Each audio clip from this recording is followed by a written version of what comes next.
সব শেষে যাচ্ছি আবেদন করতে। তো আপনারা সবাই জানেন, এবার আমি বলছিলাম যে সবার শেষে আবেদন করব, তারপরেও 15 দিন আগে আবেদন করা পড়তেছে। এটা নিশ্চয় একটা কারণ আছে। তো আপনাদেরকে সেটা সামান্য কিছু একটু বলি।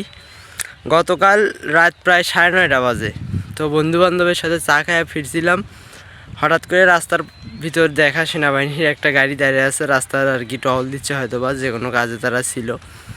তো আমি প্রথমে যাই, তাদেরকে একটা সালাম দিই, দিয়ে কিছু দূর যাওয়ার পরে মনে হয় যে তাদের সাথে একটা ছবি উঠি, বলি মানে যদি তারা ছবিটা উঠতে দেয় তাদের সঙ্গে একটা ছবি উঠবো আমি। তো বলার পরে তাদেরকে আবার আসলাম, আসার পরে সালাম দিলাম, বললাম স্যার আপনাদের সাথে একটা ছবি ওঠা যাবে? তখন একটা আমাকে সেনাবাহিনী স্যার বলল, মানে এমন একটা কথা বলছে যেটা আপনাদেরকে বলার মতো নয়। আমি তখন ওই মুহূর্তে ভাবতে পারছিলাম না যে হ্যাঁ বলবো নাকি না বলবো, মানে আমি আমার মতো দাঁড়িয়ে আছি কথাটা শোনার পরে। তো সাইডে থেকে আরেকজন আসে, আসার পরে আমাকে এরকম করে ধরে পিছন সাইড দিয়ে, বলে যে বাবা ছবি ওঠা যাবে না, যাও। পরে ওনার কথাটা অবশ্য ভালো লাগলো। তারপরে আমি ওখান থেকে চলে আসলাম। তো আমার সাথে আবার 2-3টা ফ্রেন্ড ছিল সাইডে। তো আমাকে এত পরিমাণ খারাপ লাগে। তো পরে মানে ওরাও আমাকে 2-3টা কথা শোনাইছে বন্ধুবান্ধব পরে সাইডে আসার পর। তো কথাগুলো শোনার পর অনেক খারাপ লাগে, যার কারণে ভাবলাম যে আবেদনটা করি।